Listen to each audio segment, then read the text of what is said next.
30 second पूरे। एक बार फिर से आपका हम रुख करेंगे, लेकिन फिलहाल नरेश जाटव जी नेता बसपा हमारे साथ हैं। नरेश जाटव जी, बहुजन समाज पार्टी के साथ भी समाजवादी पार्टी का गठबंधन रहा है, आप लोगों ने भी ये प्रयोग किया था लेकिन असफल रहे, लेकिन उसके बाद आपने ये जरूर कहा कि हमारा वोट परसेंटेज बढ़ा है।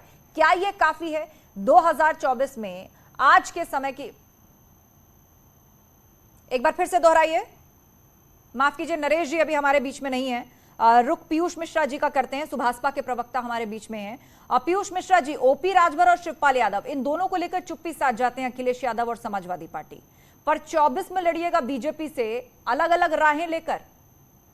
30 सेकंड।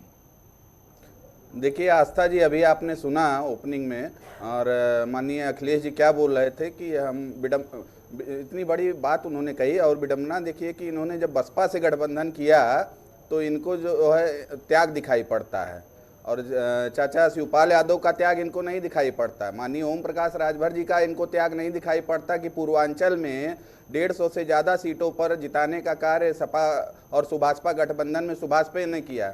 पश्चिम में तो इन्होंने भी तो गठबंधन किया था, क्या रिजल्ट रहा आरएलडी के साथ, आपने देखा होगा 38 पे 8 ठीक है पीयूष जी, वक्त पूरा लौटेंगे, फिर रुक करेंगे आपका दोबारा। मोहम्मद अखलाक जी हमारे साथ। ठीक है पीयूष जी, आगे आगे विस्तार से चर्चा के लिए अभी काफी वक्त है, लेकिन फिलहाल एक एक बार सभी पैनलिस्ट अपनी राय रख ले। मोहम्मद अखलाक साहब हमारे साथ हैं, पीएसपीएल के प्रवक्ता। अखलाक जी, आज नरेश उत्तम पटेल दोबारा अध्यक्ष बनाए गए, उस पर शिवपाल यादव जी ने चुटकी ले ली। एक तो उन्होंने ये कहा कि सपा का नया सवेरा कभी नहीं होने जा रहा है, और दूसरा नरेश उत्तम पटेल के दोबारा अध्यक्ष बनने पर उन्होंने कहा कि जरा बता दें कितने चुनाव जिताए हैं। देखिए, बिल्कुल आदरणीय शिवपाल सिंह यादव साहब ने एकदम सही बात कही। जिस तरीके से समाजवादी पार्टी देखिए बढ़ रही है, फिर से उन्होंने नरेश उत्तम पटेल जी को प्रदेश अध्यक्ष बनाया, 19 हराया, 22 हराया, लगातार चुनाव हराते हैं। अरे मैं तो ये कहता हूं कि 75 जिलों में समाजवादी पार्टी के कार्यकर्ता इनको अपना प्रदेश अध्यक्ष नहीं मानते हैं। आप लाई डिटेक्टिंग टेस्ट करा लीजिए, 99% लोग ये मानते हैं कि नरेश उत्तम पटेल जी प्रदेश अध्यक्ष नहीं होंगे।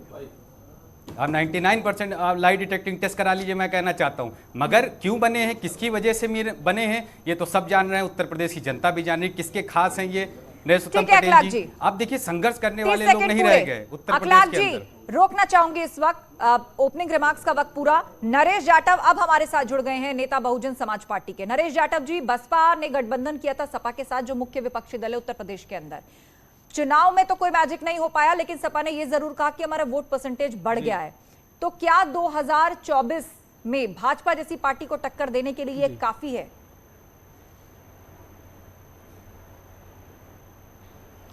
देखिए, आप हमारी पार्टी की बात कर रही हैं या समाजवादी पार्टी की? मैं दोनों की बात कर रही हूं। क्या विपक्ष एक मंच पर आ पाएगा? एक बार आप भाजपा के खिलाफ गठबंधन कर चुके हैं और वोट प्रतिशत में भी फायदा हुआ था, ऐसा सपा ने कहा था। जी, देखिए, जहां तक गठबंधन की बात है, गठबंधन तब किया जाता है जब हम अपने आप को कमजोर समझते हो। आज पूरी जनता, पूरे भारत की जनता समाजवादी पार्टी और भारतीय जनता पार्टी को देख चुकी है, जान चुकी है। इनके फरेब, ठग, झूठे, लालची व्यवहार को लोगों ने जो है परख लिया है।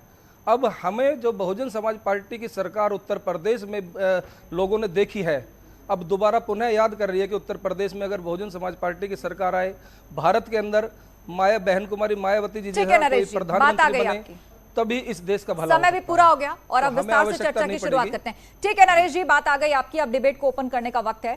चर्चा की शुरुआत करते हैं। तो सबसे पहले सवाल डॉक्टर अजीज खान आपसे यही, उत्तर प्रदेश के अंदर समाजवादी पार्टी इस वक्त मुख्य विपक्षी दल है, लेकिन भाजपा जैसी पार्टी जिसने दोबारा उत्तर प्रदेश में वापसी करके अपने आप में एक इतिहास बनाया है, एक ट्रेंड को पलटा है, बहुत बड़ा लक्ष्य लेकर चल रही है। आपको लग रहा है कि समाजवादी पार्टी अकेले उससे लोहा ले सकती है? अगर आपके सहयोगी दल जो अलग हो चुके हैं वो अपनी अपनी राहें पकड़ेंगे, या यदि कोई तीसरा मोर्चा मिलकर बना लेंगे तो उससे सबसे ज्यादा नुकसान सपा को ही होगा?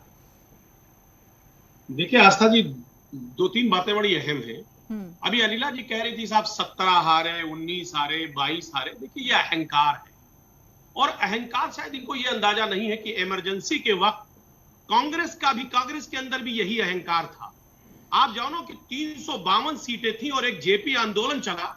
2 महीने के मात्र आंदोलन में वो कांग्रेस सिमट गई, एक जनता पार्टी बनी और 292 सीटें लेकर के जनता पार्टी शासन सत्ता में आई। इस बात को समझिए। और उत्तर प्रदेश में 85 सीटें उस वक्त थी सांसद की, एमपी की, 85 की 85 कांग्रेस हार गई। तो देखिए बहुत अहंकार अच्छा नहीं होता, पहली बात।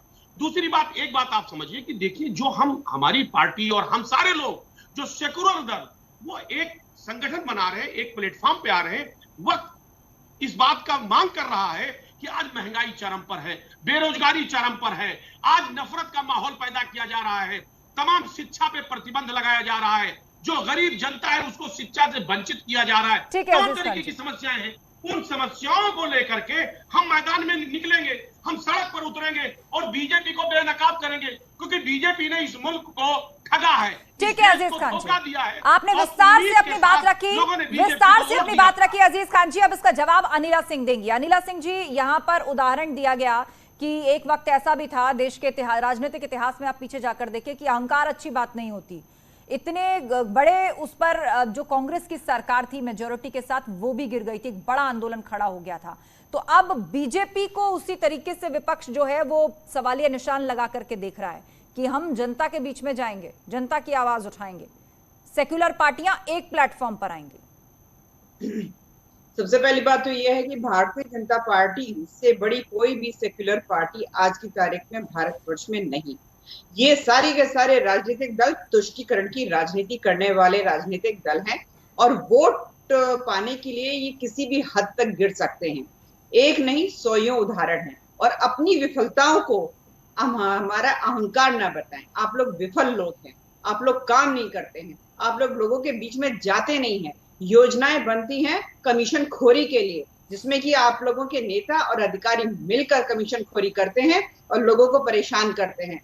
उत्तर प्रदेश जो सबसे बड़ी आबादी वाला प्रदेश है, तकरीबन 25 करोड़ की आबादी वाला प्रदेश है, यहाँ पर जो समाजवादी पार्टी, बीएसपी या पहले जो राजनीतिक दल रहे हैं, उन्होंने किया क्या?